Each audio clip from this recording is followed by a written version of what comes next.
সোমবার 17ই ফাল্গুন 1432, ইংরাজি 2nd March 2026 শুভ সময়গুলো জেনে নেওয়া যাক।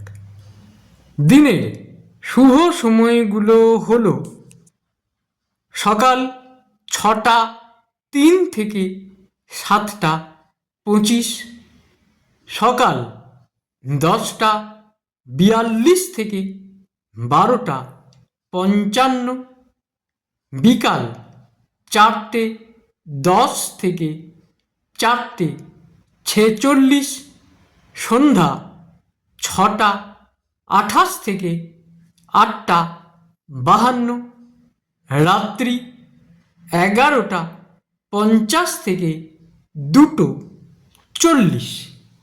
প্রত্যেক দিনের শুভ সময়গুলো আমি দুদিন আগেই আপলোড করে দিই YouTube channel astro guide, Facebook page কিছু কথা এবং আমার ফেসবুক আইডি শ্রী দিবাকরে। দিনের ইম্পর্ট্যান্ট কাজগুলো যদি এই সময়গুলোর মধ্যে করা যায় তাহলে অনেক বেশি ভালো ফল পাওয়া যায়।